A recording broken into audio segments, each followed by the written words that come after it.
I'm Isaac, and this is the Mountain Takes. An avalanche on Broad Peak on July 30th, 2026, killed 10 climbers in seconds. Not because they were inexperienced, not because they made obvious mistakes, but because mountains operate on their own rules and don't negotiate with anyone, no matter who you are or what you've accomplished. This is the story of that avalanche and the 10 people the mountain took that day. Sit tight, because now I'm going to explain what actually happened.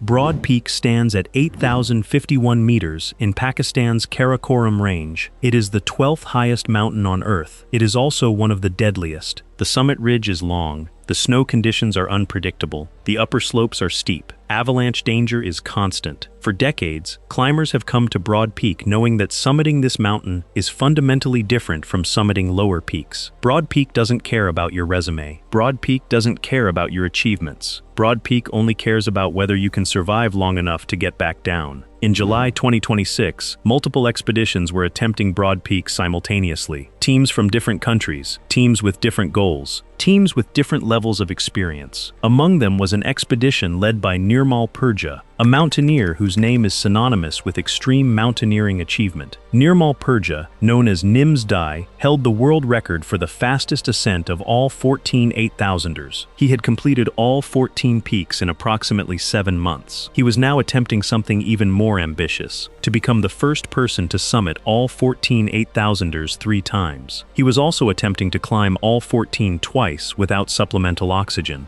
Broad Peak in July 2026 was part of that goal. Nirmal Purja was leading an expedition through his company, Elite Exped. His team included experienced mountaineers from multiple countries. Pur Bahadur Gurung, known as Yukta, was a Nepali mountaineer climbing with Purja's team. Nima Sherpa was a Sherpa guide. Kili Pemba Sherpa, known as Kilu, was another Sherpa guide with extensive high-altitude experience. Nawang Thindu Sherpa and Gyalu Sherpa were additional Sherpa guides. These were not inexperienced climbers. These were not people who had made poor decisions about their abilities. These were mountaineers with serious credentials attempting one of the world's most dangerous mountains, but other climbers were also on Broad Peak that season. Sohail Sakhi was a Pakistani climber who was guiding an American client named Mallory Geis. Geis was a climber attempting to reach the summit of Broad Peak, an ambitious goal but not uncommon among wealthy mountaineers willing to hire experienced guides. There were other climbers as well. Wang Zhong was among the group. Nadhira Al Harthy was an Omani mountaineer attempting Broad Peak. The exact composition of the expeditions and which climbers were climbing together or independently varies slightly depending on the source. But what is certain is that on July 30th, 2026, 10 climbers were on Broad Peak at the same time,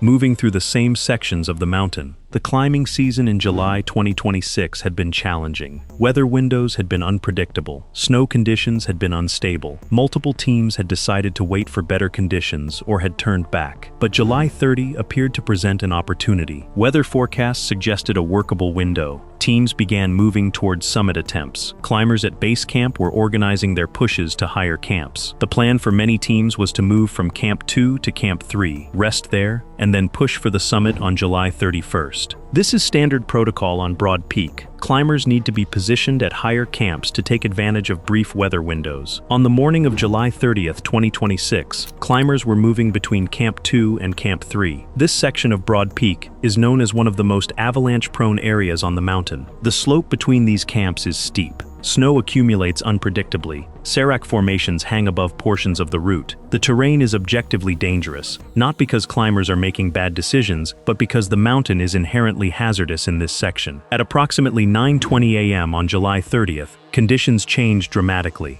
A massive avalanche was triggered on the route between Camp 2 and Camp 3. The exact cause of the avalanche, whether it was natural failure of the snowpack, whether it was triggered by climber activity, whether it was caused by falling ice or serac collapse, is not definitively documented in available reports. But what is certain is that the avalanche occurred at approximately 6,600 to 6,700 meters altitude, directly on the climbing route where multiple teams were positioned. The avalanche swept across the route with catastrophic force. Climbers were caught in the debris. Climbers were buried. Climbers were swept downslope. The avalanche was over in seconds, but in those seconds, 10 climbers were caught in the path of falling snow and ice. The immediate aftermath is where the timeline becomes critical to understanding how quickly the situation became a catastrophe. The avalanche occurred at approximately 9:20 a.m. on July 30th, but climbers at base camp were not informed of the incident until approximately 10 p.m. that same evening, nearly 13 hours after the avalanche. This 13-hour gap is significant because in high-altitude rescue, every hour matters. The longer the time elapses, the lower the chances of finding survivors. Why the delay? Communications on Broad Peak are unreliable. Teams at higher camps may not have radio contact with base camp. Climbers caught in or near the avalanche path may not have been able to radio for help. Other climbers on the mountain may not have known immediately what had happened, or may not have understood the full scope of the catastrophe. By the time climbers at base camp received word that something catastrophic had occurred on the mountain, the situation had already developed far beyond the point of immediate rescue. When rescue operations were finally organized, they faced enormous obstacles. Helicopter rescue at 6,600 meters on Broad Peak is extremely difficult. The altitude is at the edge of helicopter operational capability. Weather conditions must be perfect for helicopters to even attempt rescue or recovery operations. The terrain is steep and unstable. Landing zones are limited or non-existent. Ground rescue teams would have to climb toward the avalanche zone, which itself is dangerous given the unstable snow and avalanche risk. The first bodies were located and recovered on July 31st, 2026, approximately 24 hours after the avalanche. Search teams moved through the avalanche debris field at the base of the mountain. They found climbers buried in snow. They found bodies scattered across the debris field. By July 31st, 2 bodies had been recovered. By August 1, more bodies were being located.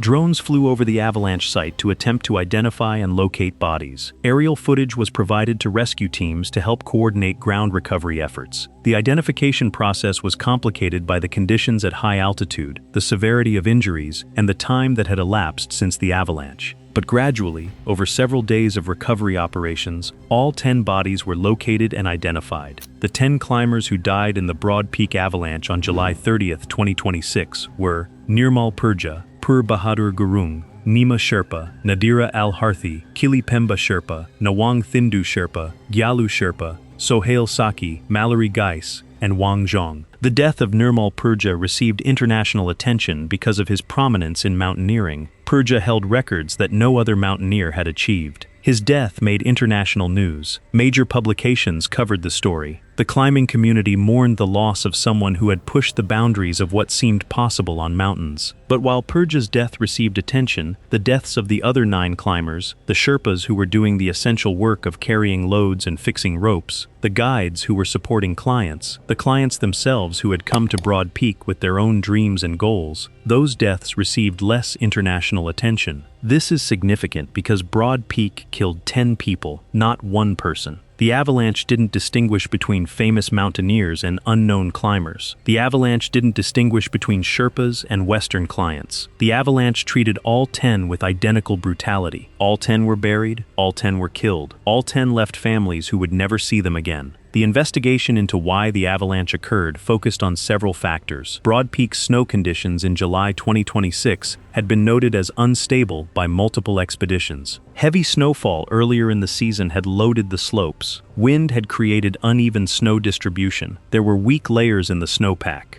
buried snow crystals that lacked structural integrity. When additional weight was applied to the slope, whether from climbers or from natural stress, the snowpack failed. The entire slope slid. The result was an avalanche large enough to bury 10 climbers. But there's a critical question beneath all of this. Why were climbers on this route at this time? The answer involves the nature of mountaineering on 8,000ers. Teams must wait for weather windows. When a weather window appears, teams must move quickly to take advantage of it, knowing the window might close within hours. This creates pressure to climb, even when conditions are objectively dangerous. Broad Peak's snow conditions in July 2026 were known to be unstable. Multiple sources report that some teams had turned back earlier in the season because of avalanche danger. But when the weather window appeared on July 30th, multiple teams made the decision to push forward. This decision is not obviously wrong. Mountaineers accept risk constantly, but it is a decision that, in retrospect, collided with a mountain that had other plans.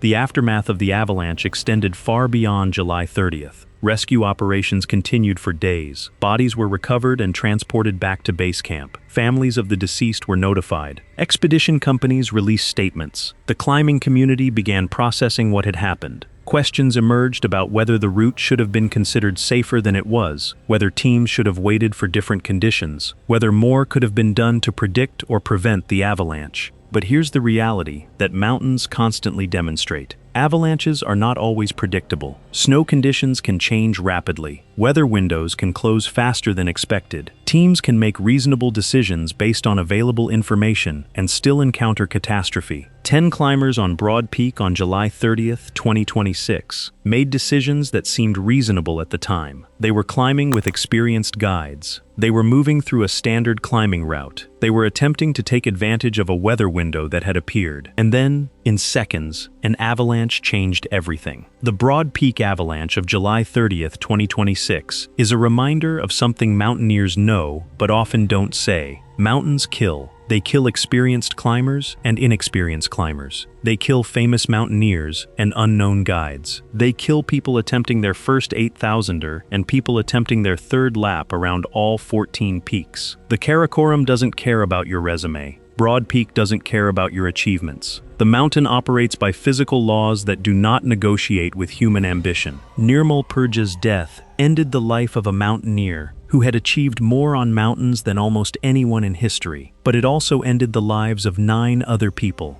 whose names are less known internationally, but who were no less important to their families, to their communities, to the climbing teams they were part of. Nima Sherpa had family in Nepal depending on his income. Sohail Sakhi was a Pakistani climber with his own climbing dreams. Mallory Geis was an American who had invested significant resources and personal commitment into attempting Broad Peak. Wang Zhong was a climber from another country pursuing another dream. Each of these 10 people had reasons for being on Broad Peak. Each had made decisions they believed were sound, and each was killed in an avalanche that they could not have predicted or controlled. The impact of the Broad Peak avalanche extended to the climbing community globally. Several expedition companies released statements about the tragedy. The Alpine Club of Pakistan coordinated rescue and recovery operations. Families of the deceased received international sympathy. The climbing community questioned, as it always does after major accidents, whether anything could have been done differently. But perhaps the deepest question is one that can't be fully answered. How do humans reconcile their desire to climb mountains with the reality that mountains will kill them? The answer is that they don't fully reconcile it. They accept it, they manage it, they try to minimize it, but they know, at some level, that mountains operate by different rules than the rest of the world. On Broad Peak on July 30th, 2026, 10 climbers learned that lesson in the most brutal way possible.